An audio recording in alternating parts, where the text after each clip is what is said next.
We actually go into a negotiation without having necessarily a desired outcome.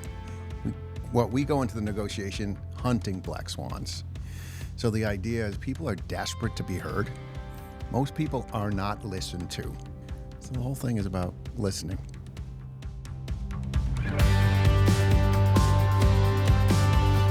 Welcome to Confessions of an Implementer. I'm your host, Ryan Hogan. We share unique stories of EOS implementers and the companies they've transformed to give you a rare glimpse into the successes and challenges of the system in action. Let's jump in. So how does this, like one of the things that I'd love to get into, there's a lot of kind of topics to cover today, but one of those is you have significant traction on this book.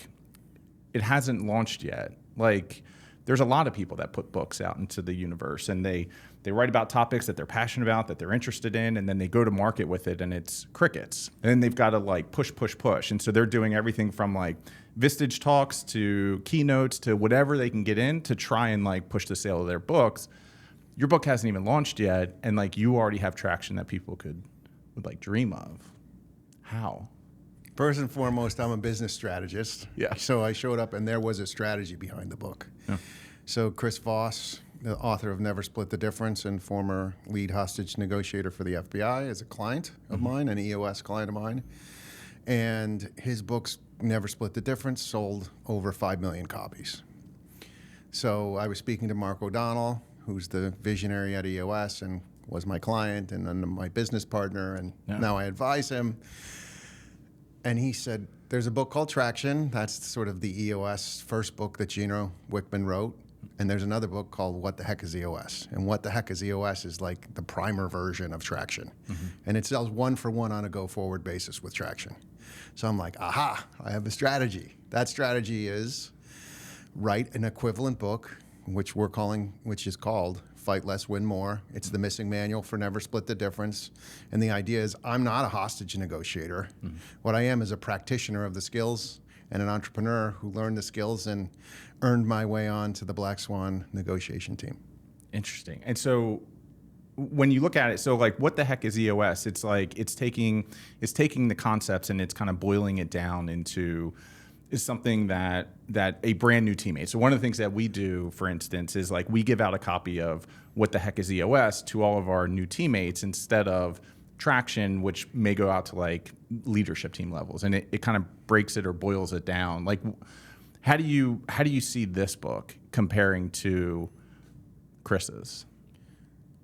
This book doesn't talk about negotiating in the jungles of the Philippines like Chris was doing, or being in Iraq or Colombia. There's no hostage negotiation in this book. Yeah. This book is all about you're going to go to the hotel and you're going to want to get an upgrade. You want to get an extra shot of espresso at Starbucks. You just want to get past the security guard. Yeah. So more things that just average people will be able to use the skills with, because what we've seen is people are like, great, Chris can use the skills. He trained at Quantico. He trained for 25 years. He's the best in the world at what he does. This book is designed to try to make the skills accessible, just like What the Heck is EOS is designed to say, hey, you don't want to read the whole manual about EOS. No. Here's the things that are most important to think about. And then what's really interesting with the book is I've heard that Never Split the Difference is required reading for any salesperson at Amazon.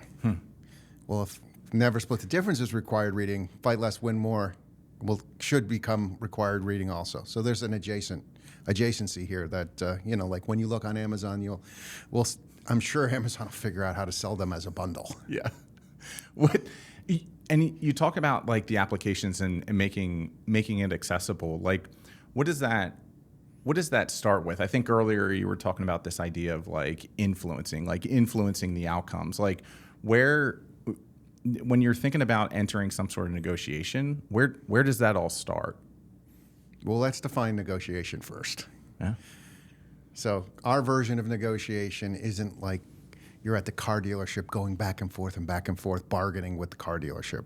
Our version of negotiation is you're walking into a conversation, you want or need something. So you're with your kids, you're trying to get through security at the airport, you're negotiating a deal with your business partner, anytime I want or I need is in your head, you're in a negotiation. And our negotiation, and we hope that everyone ends up with a better outcome using the skills that we have. So it starts with, what is a negotiation? Anytime I want or I need is in your head, it's a negotiation. And then they're everywhere. Like, negotiations are everywhere if you just become aware of the fact that they're there. And then what you need to do is you need to remove yourself as a threat. So the idea is, like, if you're in a negotiation, you are a threat. You can tell your daughter that she can't go out past 10 o'clock and she wants to go out with her friends until 11:30. Yeah. So the idea is, then we have skills that, specific skills about how to enter into those types of conversations. And we call it tactical empathy. So the basis of the negotiation we do is called tactical empathy. And it's basically, you have an intuition about what's going on in the other person's head, and then you're going to verbalize that intuition. And not be afraid that you're going to get it wrong, because if you get it wrong, the urge to correct is irresistible. So that's where it all starts. Interesting. Is the threat because it's all about, like, influencing it in your direction first? Is that why when you're entering a negotiation, like, you're always perceived, not you as in Jonathan, but going into the conversation, like, now you are the threat to whatever the outcome is? Is it because it's an outcome that's, like, different than what they want, or how do you think about that? Let's take a simple example. I'm at the Ritz-Carlton in Pentagon City. I occasionally get lucky and stay at hotels like that. And the hotel is, like, full. The lobby's full of people who can't get rooms because it's, for whatever reason, there's a lot of people checking out and a lot of people checking in. And it was clear that there was something wrong in the flow. Yeah. So I went to the front desk and I said, "Oh, it looks like you're arm wrestling with that computer." So I used the label. It looks like. And all of a sudden, I wasn't another entitled person telling him that I need a room now and don't you know who I am? Huh. So I acknowledged him as a human, and I said, "I'm not fancy. I would take the room that the handicap room is often available. Yeah. It's often the last room that's available unless someone needs it." I said, "I'd be happy if you could get me the handicap room." He said, "Well, I can do that." While all my friends were waiting for their room, I just took the handicap room on the second floor without a view. And I was there for one night. It didn't matter. Huh. So otherwise, if I went in there and started yelling at the guy and saying, "Don't you know who I am? I'm Marriott, Titanium, blah, blah, blah." Yep. You're like, "Yeah, you and everybody else. Thanks, pal." Is every conversation a negotiation? Anytime I want or I need is in your head, it is. Yeah. And then is that where it starts? Like, are you looking at, like, the desired outcome first before you start kind of pulling back into some of the skills, or are you launching into the skills because kind of once you get to that destination, it'll be the desired kind of end game? Chris's group is called the Black Swan Group. And it's called the Black Swan Group because if we go into a negotiation, don't be so certain what you want that you wouldn't accept something better when offered to you. So we actually go into a negotiation without having necessarily a desired outcome. Yeah. We go into the negotiation hunting black swans. So the idea is people are desperate to be heard. Most people are not listened to. And if you just listen to them, for example, like the guy with the computer that he's arm wrestling, and I'm looking at him and he's, like, furiously tapping and doesn't want to look up his head, and all of a sudden I make a joke about arm wrestling, and he's like, "Oh, he's treating me like a human." Yeah. So another one, I was at Thanksgiving dinner the other night, and we live in New York City. So in New York City, no one has a kitchen. Well, not no one, but I don't have a kitchen big enough to have guests. So we're at the dinner, and there's this really nice waiter, and I generally always ask someone their name. Mm-hmm. So I ask him his name in a very nice tone. I said, "Oh, what's your name?" Because he's going to be serving us, so might as well treat him like a human. Ole is his name. And he's doing a great job. And at some point, I ask him where he's from.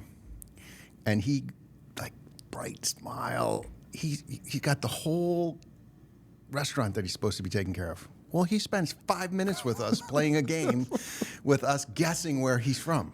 Yeah. So everyone at the table had to guess where he was from. And he was having the greatest time because instead of him serving us, we were actually listening to him. Yeah. So the whole thing is about listening.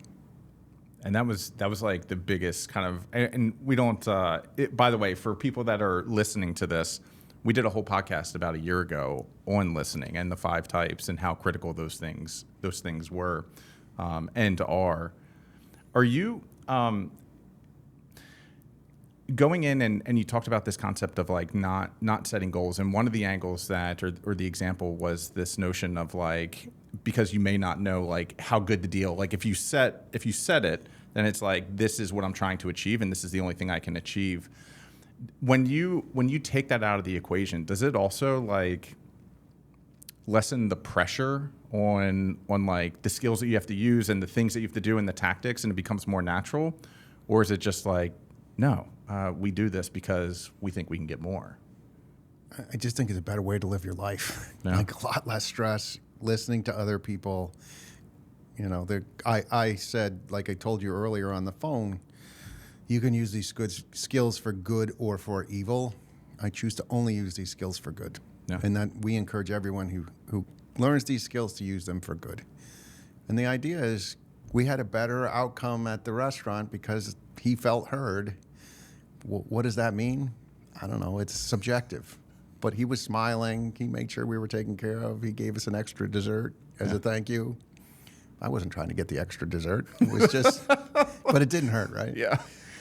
Interesting. And like, does this, like, one of the places I'd love to know, because you and I see life through a very similar lens, and like this idea, we were talking a little bit about rules earlier today, and like, you know, what rules apply and what rules don't, things like that. Like, this is going to be a 2-parter. Like, number one, do you find kind of like true joy and happiness out of like these tactics? Because you talked about using these powers for good, and like these tactics and these tools and these things that you do, yes, they influence certain behaviors and certain outcomes, but it's not a zero-sum game that we're talking about. Like the waiter, the example that you just gave, he didn't lose anything. If anything, he gained relationships. Like, he felt heard, he felt respected. Like, he had a gain, and so did you. And it, like, where does that come from for you? I've just gamified the process at this point. I'm just like, how many times can I have a better outcome in my life? That's what we call the book Fight Less, Win More. Yeah.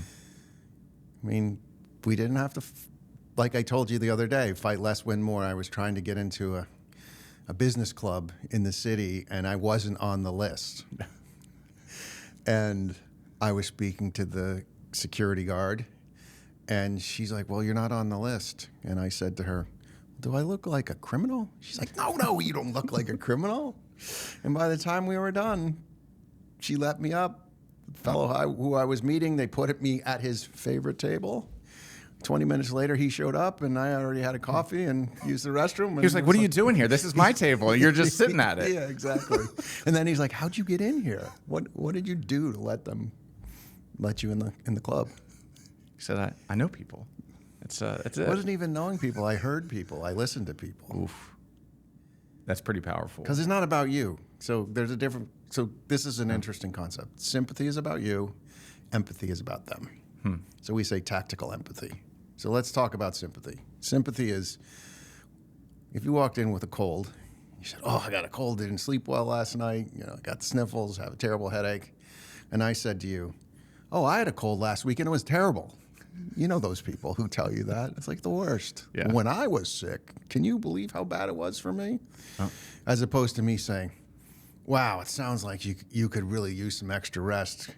Can I get you chicken noodle soup, whatever, something where you feel heard. Yeah. So you feel heard in that case. In the other case, you're just like, I don't want to talk to that person.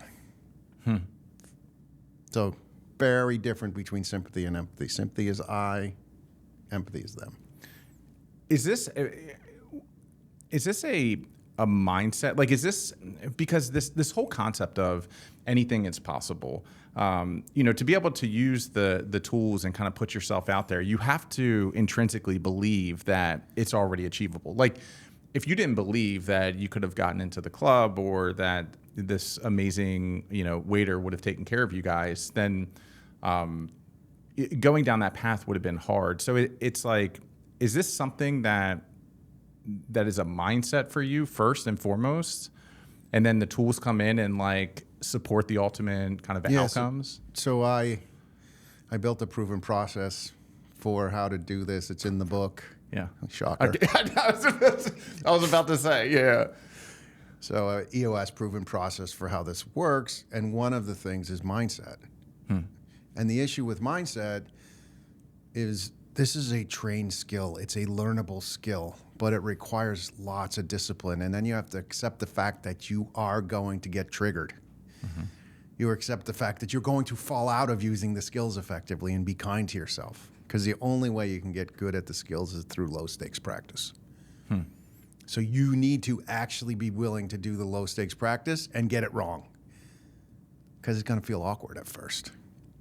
But mindset's really, really important. So I practice all the time, every day, as if it's a game. So it's like going to the gym. Like, I'm ready to go. I have my my VOX, or whatever the equivalent is for negotiation, is pretty damn high. Did you? So you talked about kind of training this. Is this an existing mindset in which you go to the gym and you train, and that continues to kind of validate the internal hypothesis that anything is achievable, or outcomes can be influenced, or it kind of all of these things make sense? Or was this something that was kind of already intrinsic in you, like growing up, where you already had that deep belief, and now you're just training that muscle and working it out? I didn't even know this was an option. That these skills were an option. I think having been an athlete, knowing how to train for something was helpful. Like, that process is helpful, but I pretty much every year decide to go learn a new skill. Yeah. But for like the last 10 years, I've been working on these skills and just getting better every single day. Like, we say, you have a choice today. I can get better, I can stay the same, or I can get worse. And I choose to get better. Not that I get better every day, but I choose to try and get better at least. And Chris and I, we laugh. We were laughing the other day because people keep coming up to us and saying, I used the skills and it worked.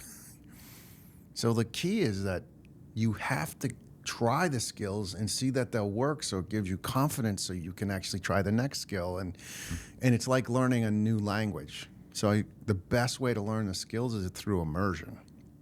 Interesting. So it's really and truly a new language. It's a new, different way of putting language together. Where do you find some of these, or like for people that are listening that want to start kind of validating it? Let's say they read this and they're like, this is it. I understand. Where do these low stake environments exist? Like, where can they find them? Is this something where they're logging into a system and they're talking to AI or doing something like that? Or is this they went to the coffee shop and they just made that person's day? You just have to spend the time to see the opportunities. And then I learned it by having a journal. So we have a logbook built into the book, at the back of the book, and then we're going to have a field guide that goes with the book, so you can actually field the skills, because it's very hard to field the skills. Like, people don't know exactly how to do that. But what I did was every single day for like 6 months, I'd be like, okay, here was the opportunity. Here's what happened. Here's the skill I used. Here's the outcome I had. Was it positive or negative? And then every week I would review it with a couple Black Swan coaches. So for me, that's how I did it. And then it just became a habit. I think I talked to you about this, about the Black Swan. So a good friend of mine was in the process of selling his company. And we'd all read Never Split the Difference, and had trying to use mirroring and all these other things. And he was like, hey, I think I'm going to invest. I think he spent maybe $20,000-$25,000 for some like very individualized kind of training for him over a couple months. But the return on that investment was through the roof, because the multiple in which he sold his company for was like through the roof. These skills work, I guess, is kind of the punch to that statement, is it works. What is the, like, are you setting daily goals, weekly goals? Are you like, today I'm going to use this 2 or 3 times? Or have you been doing it so long now that it's just a matter of like situations arise, you do it, and then you go home at the end of the day and you jot down in a journal, like, this is what happened? All right, so we say there's like 3 levels, Shu, Ha, and Ri. That's a Japanese methodology used in Aikido, martial art. So first you have to follow the master exactly. That's Shu. Ha is you start to adjust slightly.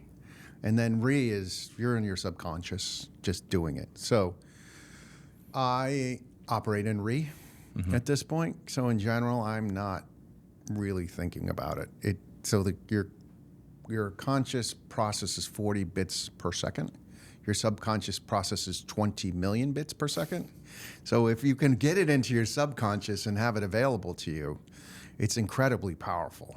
But Chris and I had a big negotiation the other day, and I gave him a briefing of the negotiation. So I literally did a dossier on the person we were meeting with. What's their worldview? How do we listen to them in level 5? What's their point of view in the world, regardless of whether we agree with it or not? We have to understand it and verbalize it. Yeah. And then the second thing is I created something we call it a negotiation one sheet. I built an AI tool that's a Google Chrome plugin that you can actually put the negotiation into that tool, and it will spit out their point of view as well as spit out the negotiation one sheet and basically suggest how you might approach the negotiation. So if it's high stakes, we are training.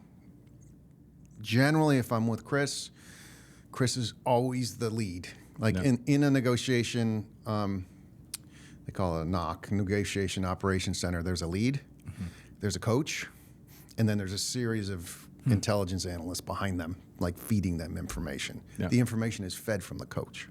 So if Chris and I are negotiating, just like with an accountability chart, Chris will be the lead generally, I will be the coach, and then I actually used AI in that case to be the intel analyst and have it. And I teased Chris when he showed up that he didn't tell me if he read the briefing, but I know he did because he's an FBI hostage negotiator. And if I could just plug and I'm not sure when you're going to market with this software, so maybe this is a bit premature, but I was in a negotiation with someone, and I had told you about it, and you plug some information into this database, and it did its thing, and you gave me a report back. The thing that surprised me most was it took me, and I feel like I'm a good read on people, and I'm not sure, like, I have very, very few superpowers, but one of them is, like, I feel like I can connect with people pretty quick. It took me about 2.5 months to understand the things that your system figured out in, like, I don't know how long it took. Was it 5 minutes? 15. Well, like, it was just the prompting took longer than the system to output. And then I'm like, there's no deal here, dude. You don't have proof of life. It's actually exactly what you said. And guess what happens? I mean, you already know this, but it fell apart.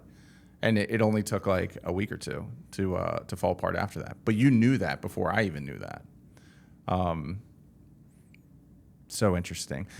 How do you, when you think about like the dossiers and some of the research that goes into this, like, are you like shape-shifting your worldviews and your other things based upon the research that you're doing? Or is this, actually, I'll just leave it with that. Like, how are you using this as you go into a negotiation to like get to whatever the outcome is? So level 5 listening says that I need to listen for their point of view. Mm-hmm.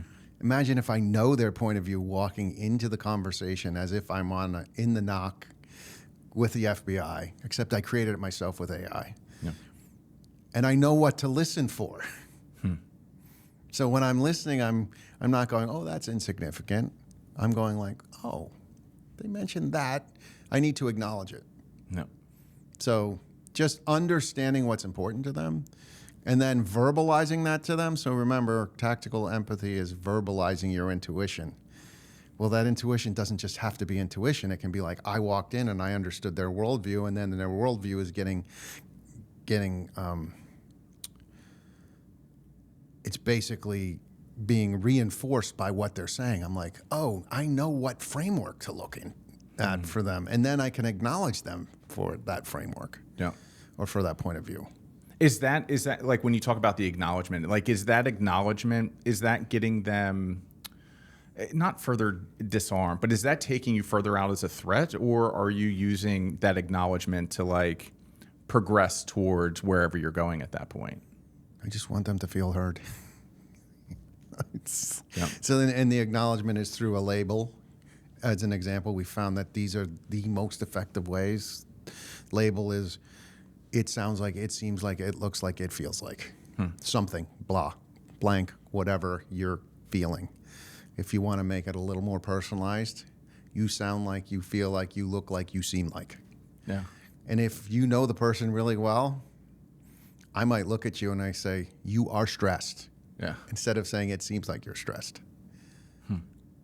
So that is one of the skills in the book. So we have a core 4 set of skills that if sort of like in EOS where we have foundational tools, the core 4 are the foundational tools that are in this operating system for negotiation.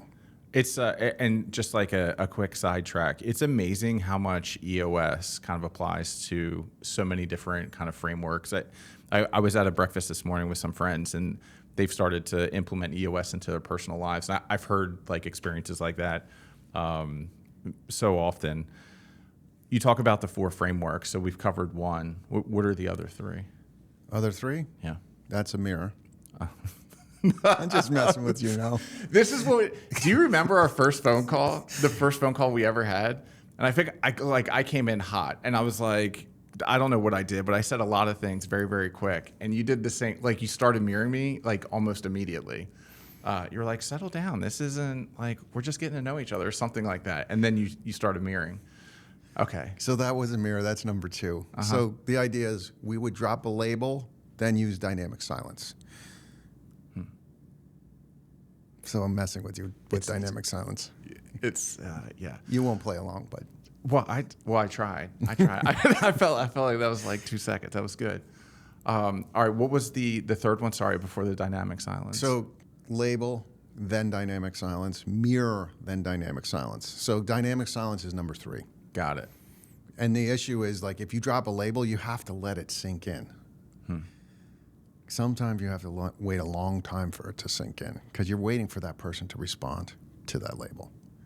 Interesting. What is the power of the silence? Like, is that is that changing the dynamics of the conversation? Is that like putting the ball in their court? Like, well, putting the ball in their court, giving them an opportunity to think about how they want to respond to what you just said.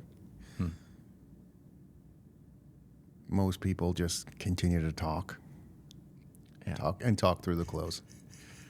And then the last thing is summary. Yeah. So summary is, so far you told me. So the idea is you told me, not what I heard. You told me. And if you don't agree with what I said you told me, you will the urge to correct is irresistible. So you will tell me if I got it wrong. Yeah. So far you've told me, and an ideal summary is like 9 points. So it means I was really listening to you. And then at the end of the summary, I might say, as a result, blah, blah, blah. Here's sort of like the PS at the end of the summary. Yeah. And as I say the 9 points in the summary, my goal is for you to say, that's right. Like, that's right means you heard me. I feel heard. And then we're in a better position to make a deal. Is that we used to talk about these things mostly in conversion rate optimization, but these things of micro commitments. So every time we could get somebody to like take a simple action, we could get them further to where we wanted them to go. Is that like when you get somebody to say like, this is what I heard, and I do want to come back to that, by the way, because I am curious. That's not what you heard. This is what I said. Oh. All right, so let's come back to that, because I do want to get into if they do have corrections on what you're saying and like how you handle that. But once you get to the very end, obviously that doesn't mean that the paperwork's not done, the deal's not done. But what is it about that sequence that like moves everything forward at that point? Because you understand their point of view. They feel heard. It's not like they're like, did they hear me or did they not hear me? I verbalized what you just told me. Yeah. And I want to make an important point. We are not talking about yes momentum. We don't believe in yes momentum. Yes momentum is like being at the F&I dealership. It's like, you need to get a warranty. What would you do if your transmission, failed? Yeah. How would you afford that? Would it be a bad idea for you to have a warranty? Like that, people can smell intent. Interesting. So this is not the intent to manipulate people into yes momentum. This is just me sitting here and doing the work so that you feel heard.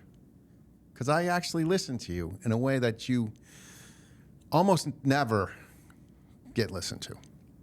So it changes the dynamics of the situation. All right, quick break, friends. Do you find it impossible to hire and retain top sales talent? Or worse, are you paying insane recruiter fees who are all using outdated hiring processes? Yeah, I was too.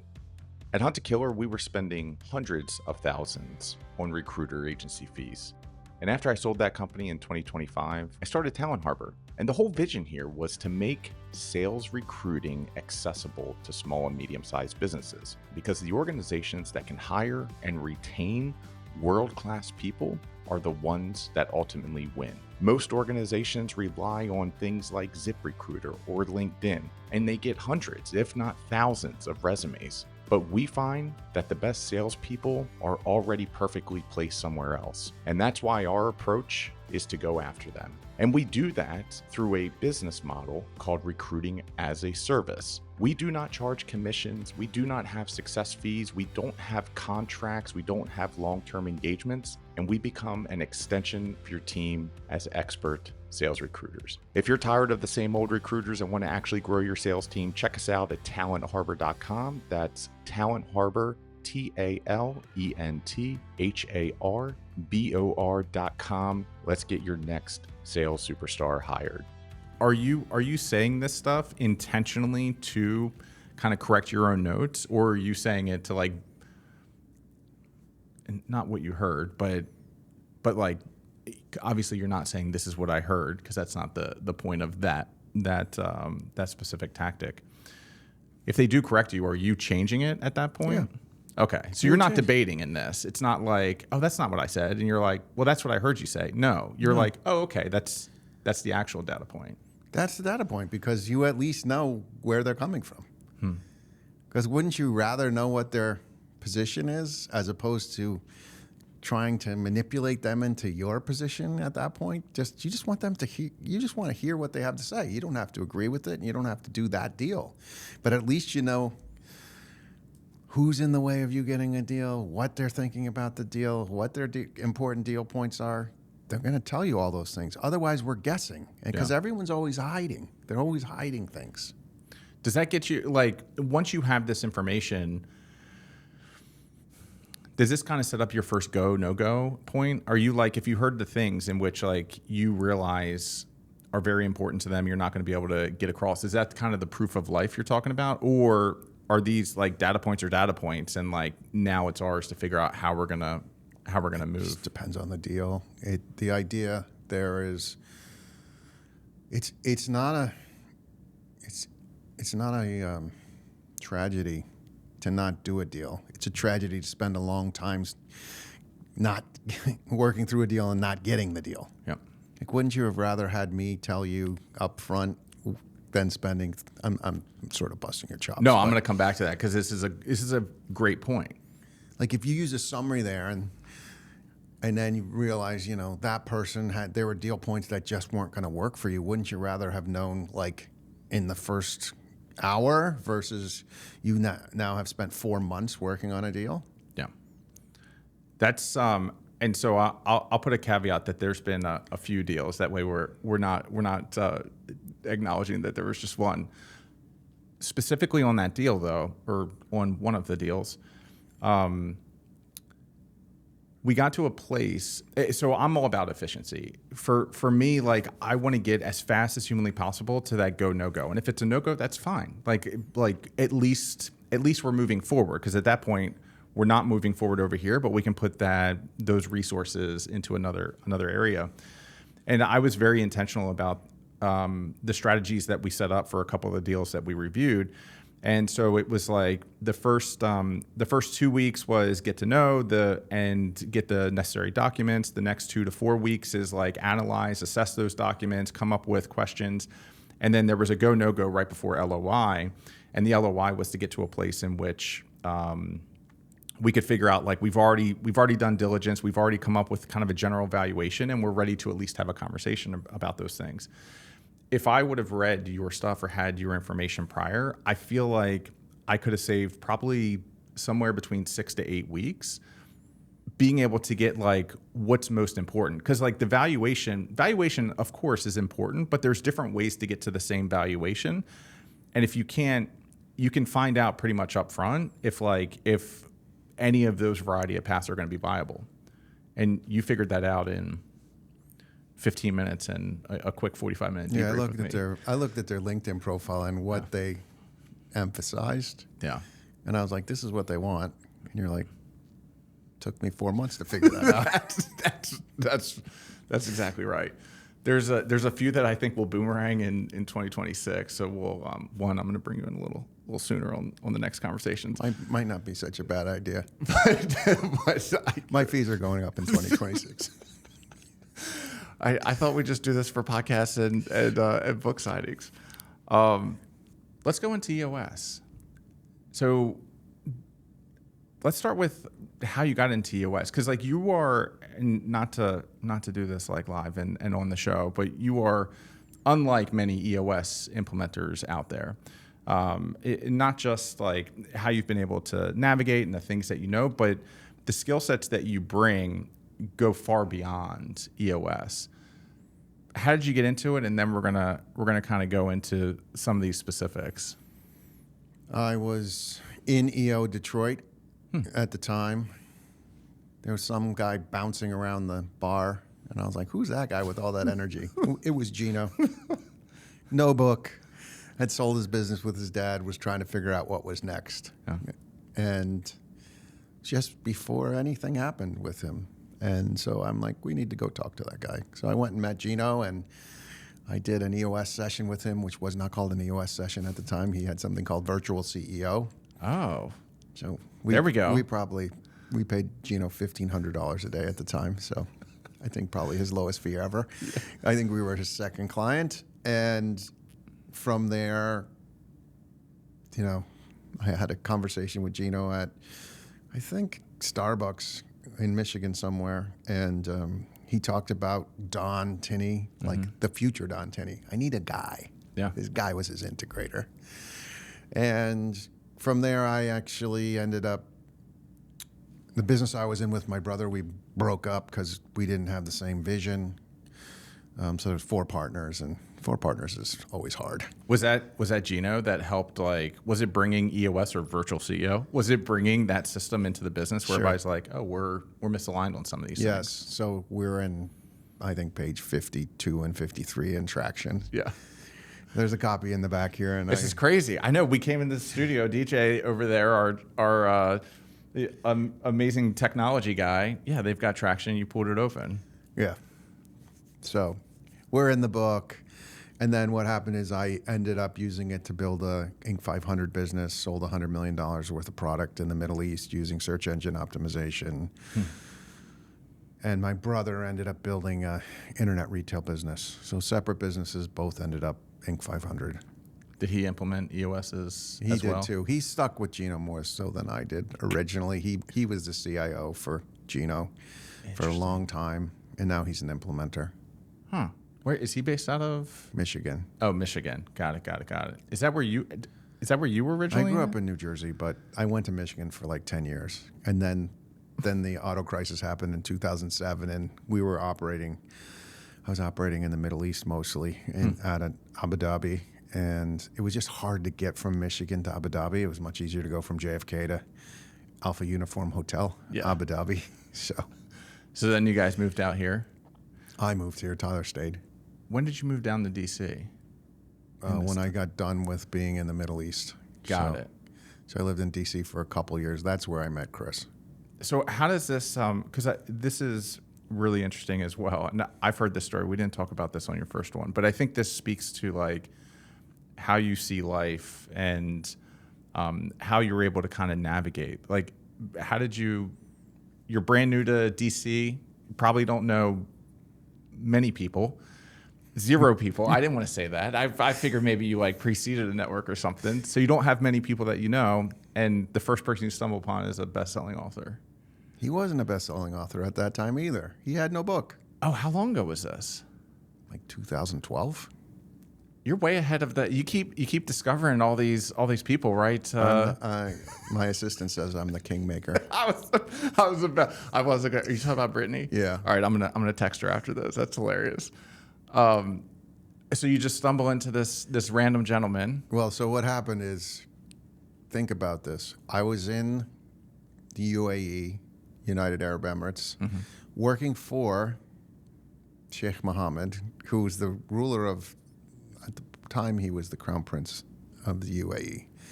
So I was like, oh, there's pictures on the building. It kind of looks like him. Well, it was him when he was 19 years old. Like, you know, we see him on TV here, but he was on the building. So we're working with him. We have a picture with him. So if we were in trouble, it's like our PBA card. Who's that? Sheikh Mohammed. Who's that? Oh, it's you. Is there any problem? No problem. Yep. So like I don't know. It was really odd. So I worked in UAE, Qatar, Saudi Arabia, and we were in Qatar. We worked for the Emir. Yeah. In Saudi, we worked for the Crown Prince. And so and then I came back to DC, and I couldn't get a meeting with the Vistage chair for coffee. Talk about humbling. Yeah. Okay. So what'd you do when you couldn't get the meeting? 240 coffees, no clients. Yeah. It's sheer will. How do we win? Sheer will. Selection begins daily. Assessment is ongoing.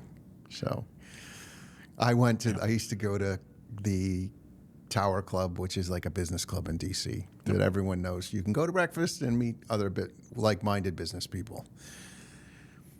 And so I went to the Tower Club one morning, and there's a guy named Sid, and Sid's like, Chris, Jonathan, you two should talk. And we look at each other like, okay, any particular reason, Sid? So Chris still laughs about that. And I sit down with Chris, and Chris is like, yeah, I have this deal in Abu Dhabi, and I can't get paid on it. Yep. I'm like, oh, I know those guys. You want me to call them for you? So in DC, there's lots of retired FBI agents. Like, you have no idea who they were, what they did. Nope. So I'm helping the negotiator negotiate a deal in Abu Dhabi to get paid. How does that happen? That's incredible. But this isn't, I would say like, oh, how does this happen? But this has happened so many times kind of in your life where you're in the room. And one of the things that like I think is really important. So when I moved back to Seattle after Naval War College, I was like, oh, I'm going to get in front of all these like networking groups and things like that. So I went to everything from BNI to like you name it. But you were in the right room. Not always. I had 240 coffees and no business. Were all those coffees in the Tower Club? Well, the coffee was free there. So I was starting to run out of money. Oh my God. 240 coffees. All right. Well, then it was just sheer will at that point. We have this thing in EOS. It's called 421. 4 warm calls should lead to 2 90-minute meetings, which should lead to 1 focus day, which is a new client. Yeah. So I was like, okay, they're lying to me because I'm having all these warm calls with no proof of life, just in case you wanted to know. And so I decided it was 240 coffees to get to 4 warm calls to get to 2 90-minute meetings to get to 1 focus day. What would you do differently now? Like based upon the things that you know now, the lessons you've learned, like if you were getting started from scratch, EOS Implementer, business consultant, like is there a way to set yourself up better? Or is it like, no, if you're moving into a new town with 0 network, like you just have coffee with everybody? I think it was a pretty good strategy, actually. I think it was a great strategy. One of the problems is I didn't have the dope. I didn't have data on previous engagement. So like when I went to Abu Dhabi, I taught myself search engine optimization in 1999. Yep. I was on the stage with Eric Schmidt and Sheryl Sandberg at Google in front of 400 engineers because I figured out how to use the system. That's wild. I built this long tail niche strategy for this whisper wave business that we had. So, and it was all sheer will again. Yeah. That's just been my experience. And it got me to Sheikh Mohammed in Abu Dhabi. And literally my dad and I were, I got invited to speak in Dubai, or we got invited to speak in Dubai, and we flipped an American Express card and we said, who's paying? Like $5,000 to go. And we ended up getting the business as a result. Did you want to move to DC? There was something different to do. Yeah. I mean, I just went through something similar. I just moved from Seattle to LA, and it's hard. Like, it's hard, like, reestablishing a network and building that network. And it's almost like the 240 coffees that you have. Like, when you're going into a location where there's not many allies yet, like, it's going to take that many reps at the Tower Club. At the Tower, but then, you know, the amazing thing was I just spent enough time there. And so you probably know Craig Cummings from Moonshot Capital. Yeah. So Craig adopted me into his group of lieutenant colonels. Wow.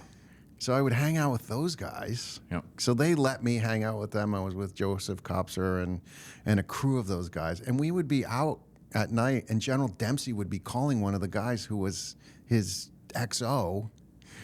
And General Dempsey was the chairman of Joint Chiefs Staff at the time. So I went from Abu Dhabi to DC and still had the same kind of access. It just took me a little while to figure it out. I don't know. Like, I guess my thing is, like, I think there's a lot of impatience in life nowadays. Like, people, whether you're a business consultant or you're launching a new business, like, it's all about, like, need it now, and have to do all these things. Like 240 coffees and you know, it took a while, but I think a lot of these things do, and people underestimate the amount of effort that it takes to, like, build a network. For you, like, you spent all of that time, and then you had like 3 or 4 pretty big COIs that then entered your universe, and a year later it exploded. I don't know. It just sounds like a good strategy, and even in retrospect, it's worked for me. The book took us 5 years.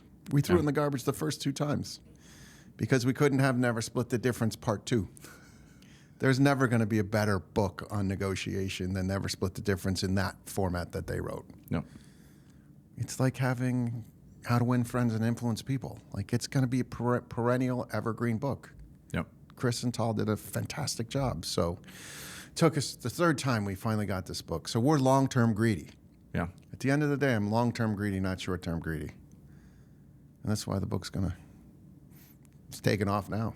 Like, this is wild. So, like, coming from the industry, we had a book, nothing like this. We had a game, and we had licenses and some other stuff. The stuff that your book is already doing, and it's not even launched yet, is pretty incredible. So how, you know, okay, get it. Spent a long time making sure it was the right product. And I think it has to be 5-star. That was one of our requirements. If it's not 5-star, so don't give a review if you don't think it's 5-star. How crappy would that be? The first review I gave is like, yeah, 4-star, great book, no job.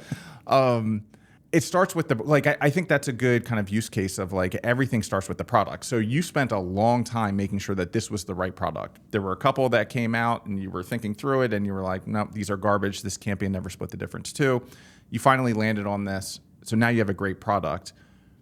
After that, what? Like, there's a lot of people out there that want a deal with, I won't name names, but we'll just say a UK distribution deal. And some of these Penguin other things. Random House. It's fine. Okay, I don't know how NDA'd up you are. Yeah, it's Penguin Random House. There'll be a press release out about it, and it's already on their website. Got it. That's huge. Like, huge. All right. So, like, but you have to kind of reel this back and say, we were trying to figure out, do we use a traditional publisher, do we self-publish, or do we use a hybrid publishing model? So I spent 6 months trying to figure out how that worked. And to do a traditional publishing model required us to have a literary agent. Then we had to write I forget what it's called, like a book brief or something like that. Yep. And then it has to get bought by someone, and then they give us an advance, and the advance, without going into all the details, it's almost like, I'm like, oh, it's like the printing press. It's like from the 18th century how that business model works. So we decide, no, we're not going to go do that. And we're not going to self-publish, which would be like put it on Amazon and be responsible for everything. We found, after like 10 interviews with hybrid publishers, we found Naren at Amplify Publishing, and we're like, this is the way we want to do it. So it's effectively, we own the book. Yep. And they are our like third-party logistics publisher. They make sure it gets printed. They make sure that it gets copyrighted. They make sure it's set on the right paper. Like, they're the book experts. We're not the book experts. So we do a deal with Naren and Amplify. We get what? Daniel Pink writes one of the blurbs. Jay Shetty, Robert Caldini. You wrote one of them. You're actually on the back of the book. I don't know if you've seen it. Am I really? Yeah. No, I haven't seen it yet. This is all right. I'll take a look after. So you're on the back of the book. I think it was Hunt the Killer that they were excited about. That's awesome. It's definitely not that. We're still early days on the new one. That's awesome. So we do this deal. We start going to market with it. Chris is like, oh, by the way, I think I had a PR firm when I did Never Split the Difference. I'm like, thanks for telling me. He told me that like a month ago. So we now hired a PR firm to help on the PR side. And 2 weeks ago, I get a call from the integrator at Black Swan, Ken, and he's like, we need to talk. I'm like, oh, am I in trouble with Chris again? And he's like, Penguin Random House wants to buy the book in the UK, and they're willing to pay you a substantial advance, pay us a substantial advance. Would you be interested? So in 2 days, we put a deal together with Penguin Random House instead of 2 years. And it's only in the UK and in, they call the Commonwealth. So I think that's like South Africa, UK, New Zealand, maybe Bahamas and Australia, something like that. So you got to, it's not even all, like you got more you can go get over there. Oh, yeah. But this was sort of the anchor deal. So we did an anchor deal over in the UK, which then we can get the rights sold in Brazil and China and Japan and Korea or wherever. Yeah. There are people that do that. We are not experts at that. This is a delegate and elevate situation. So we weren't going to be able to really do a great job overseas anyway. So Nigel's our publisher at Penguin Random House. So he was very, very generous in terms of how he felt about the book. He's like, I need to own this book. He had done Never Split the Difference. So he knew the category, but we still own the rights at the moment in the States.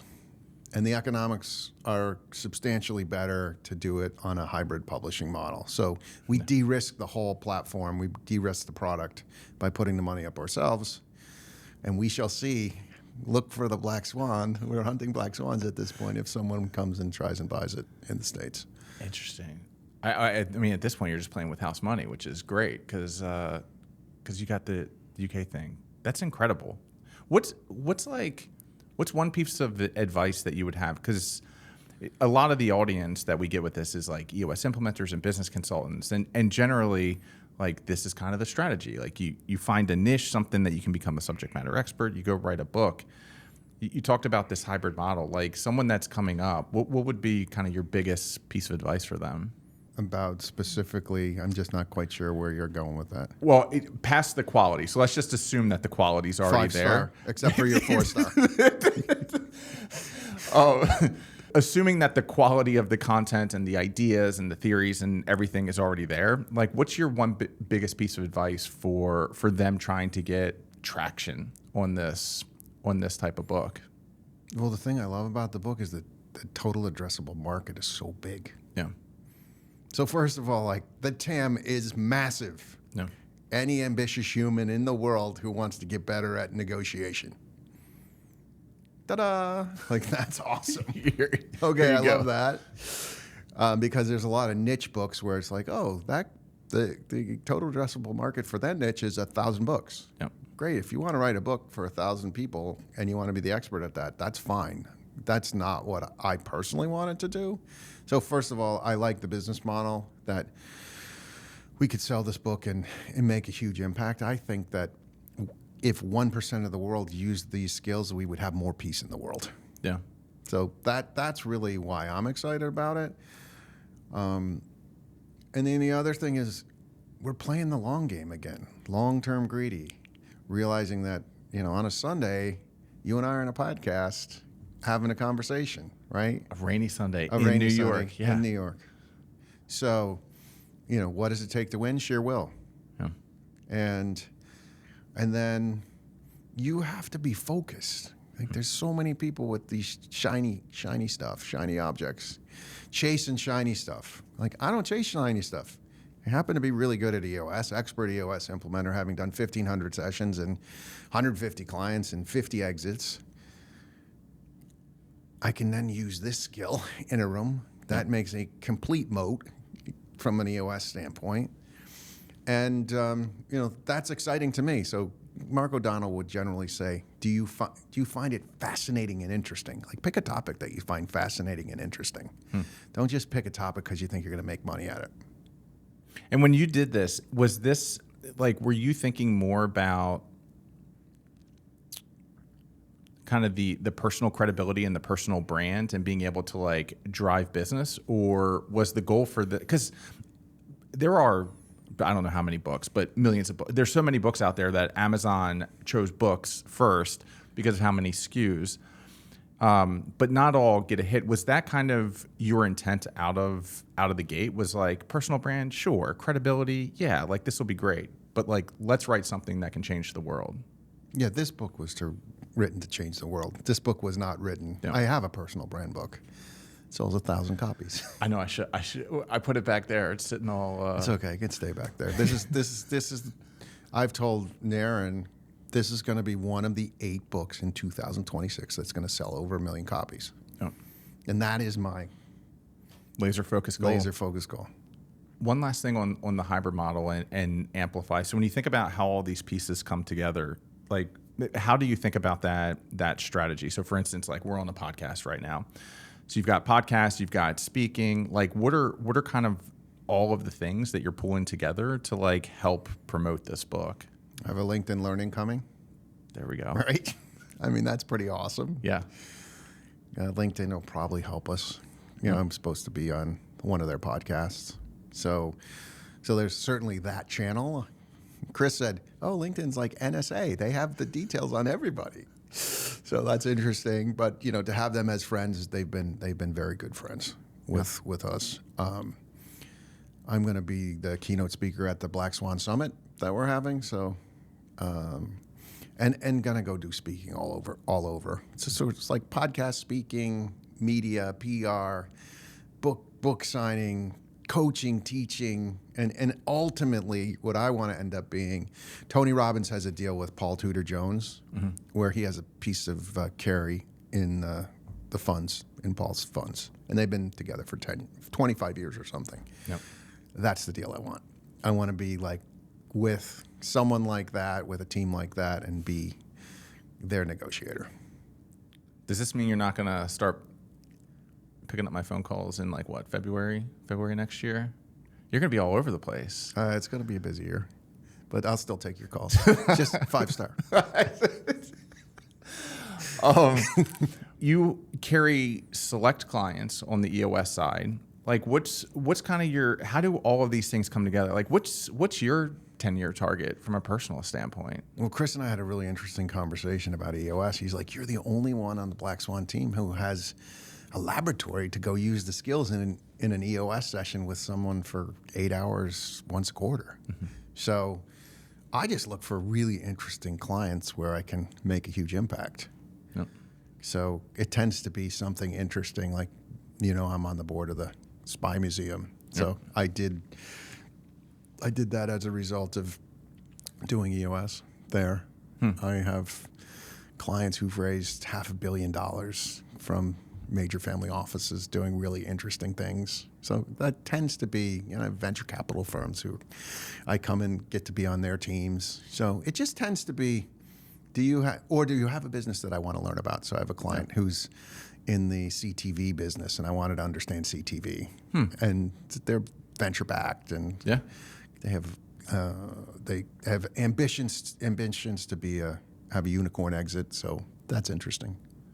Do you like? Does EOS kind of give you a place to practice some of your skills, hone and learn about industries? Like, is EOS always kind of going to be there, or if you sell 5 million copies next year, are you just going to buy that private island and fly the PJ back and forth? I think what will happen is, like, Gino still does EOS. He does like 50 sessions a year with the clients he wants.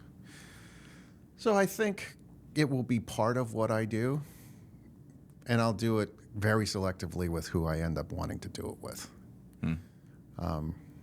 What the issue with EOS is it requires me to physically be there. So the reason I back my practice off is if I'm going to have to travel, I don't want to be in a situation where I'm like, hey, Ryan, sorry, I'm not going to be there.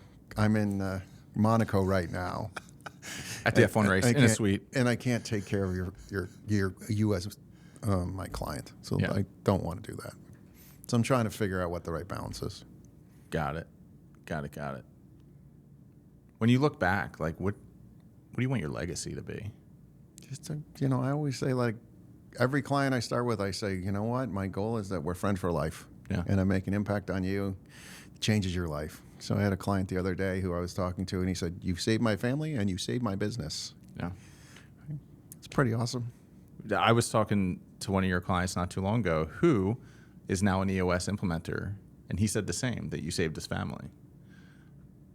I don't think people understand like what's the power of EOS, and like I've talked about this and having life-changing of not just being able to like run and manage a business, but being able to think clearer and salvage relationships. But yeah.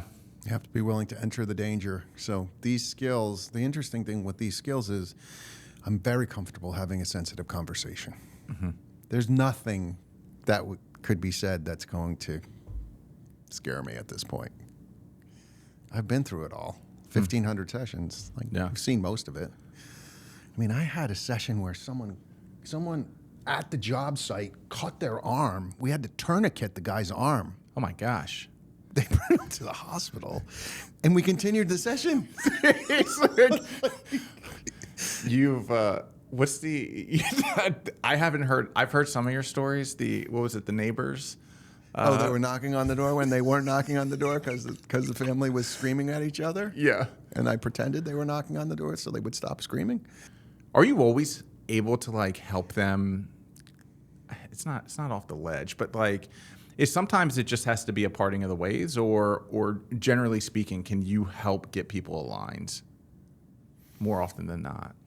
So the really interesting, Walt Brown and I have this saying, like, sometimes what EOS is designed is not to you end up graduating EOS. Sometimes it's just like you split with that bad partnership. Yeah. I was in a session one day, and I was in the room, and this woman had to take over because her dad got sick, and they were having trouble with the leadership team, and the CEO was trying to assert himself, and I said, they could have paid a lot less money for an implementer, but they hired me because I'm a hostage negotiator. Yeah. And this feels like a hostage situation. I said that. And what happened? He didn't end up at the next session. Fight less, win more. Yeah. But I felt like it was my duty to have that hard conversation.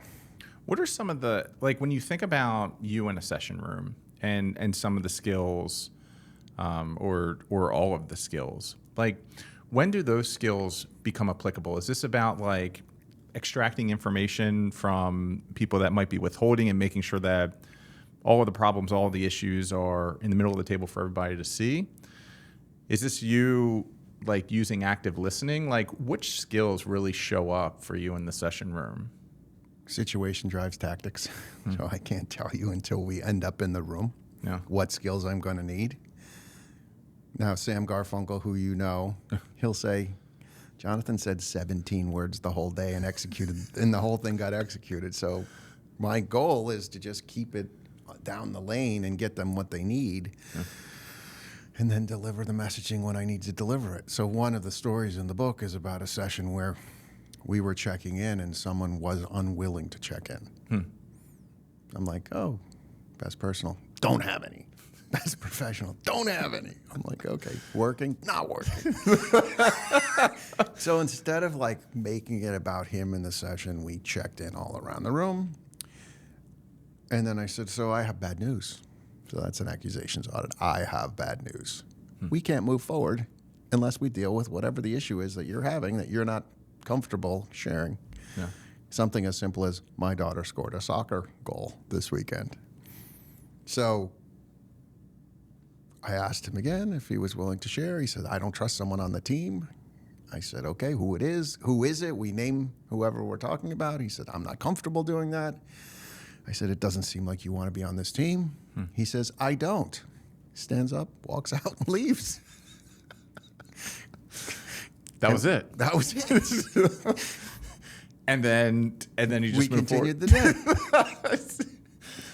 I asked the team, and the team was like, no, it's okay. We'll continue the day. Yeah. And then whatever their problems were, they resolved them outside of the meeting, and the business is better for it. Interesting.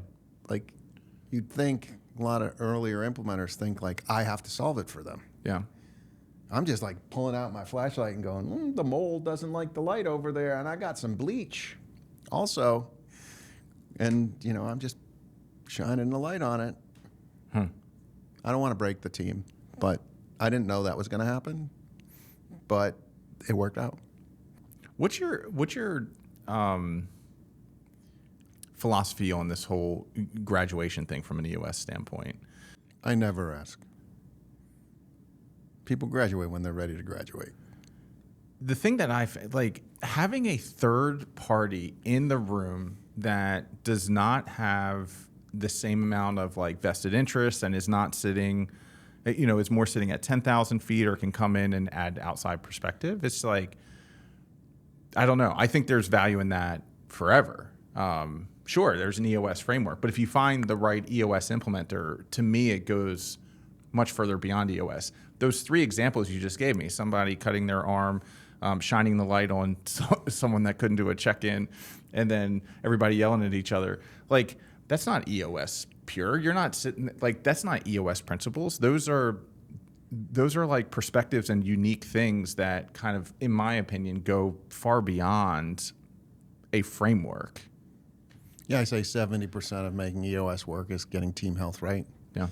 So I played football with Eric Mangini, who was the coach of the Jets at one point. Yep. I told Eric when I talked to him one day, I'm like, I coach teams too. I just coach, you know, entrepreneurial teams. And my job is to help them create a high-performance team. So, you know, Mark O'Donnell and I will say 15% of EOS is the content and 85% is the facilitation. Yep. So I have to still get the 15% right so that if someone else were to come in, they could still see that I use the foundational tools, et cetera, and the leadership team training manual.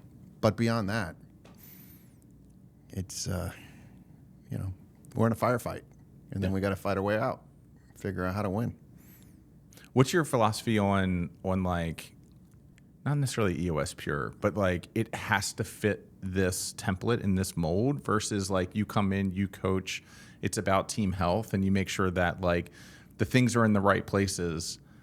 I guess, like, do you believe in there are ways to customize different aspects or components, or do you think like fundamentally you got to follow each one? Am I going to get you into trouble?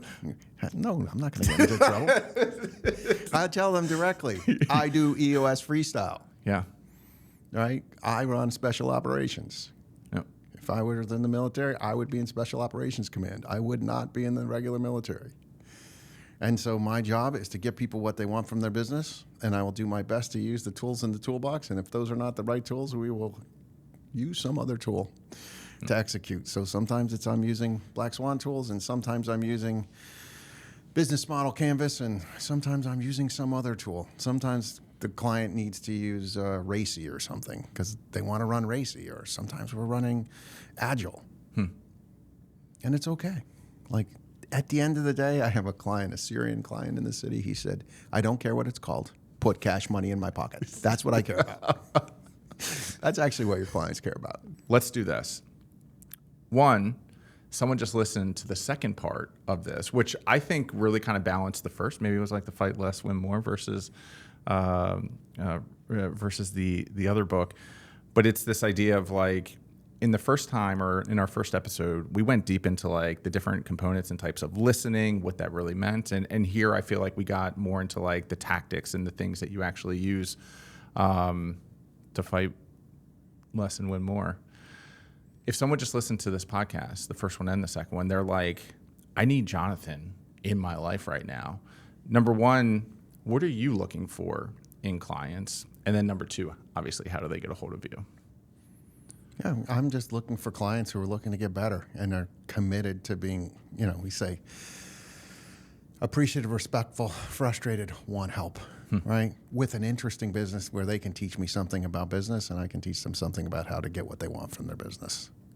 So, and I want only clients that are easy, lucrative, and fun. ELF, not hard, annoying, lame, and frustrating. Wait, say that again. Say that again. ELF, what was it? ELF is easy, lucrative, and fun. Uh-huh. What was the other one? Hard, annoying, lame, and frustrating. That comes from Joe Polish. Half. Got it. So we will say, literally, I want an ELF client. Yeah. And if I have an ELF client, we'll end up being friends for life. What if they're not lucrative yet? Like, would you make exceptions if they, like, they're on their way to lucrative, but they're not quite lucrative yet? I mean, I'm always open to have a conversation. It's good. It's good. I'll call you after this. 5-star. And are you focused at this point on New York, or will you only New York? Okay, so you're like, they could send a PJ, and you're like, you know what? I might take the PJ if I get to fly it. That's right. We didn't even get into any of that. You are a pilot. Okay. Last question. How do they get a hold of you? Yeah, so personal branding website, Stay Curious, JBS, Juliet Bravo Sierra. That's my parents named me John Smith, so I go by JBS instead of John Smith. So stay curious, JBS.com. Love it. Love it. All right. So the biggest thing, especially from this one, is you've got a new book coming out, Fight Less, Win More, January 13th. January 13th. All right. Everybody pick it up. And I'm going to get my copy signed right now. Thank you so much. Sincerely. It is a Sunday. We're not supposed to talk about dates, evidently. That's like a no-no on podcasts, because then it like... Who cares? That's what I say. But you just... There are no rules. We eat off menu. Eat off menu. But that's like you taking time on a Sunday to come into a studio, and our fascinating, amazing editor back there. But thank you so much for taking the time. Appreciate it.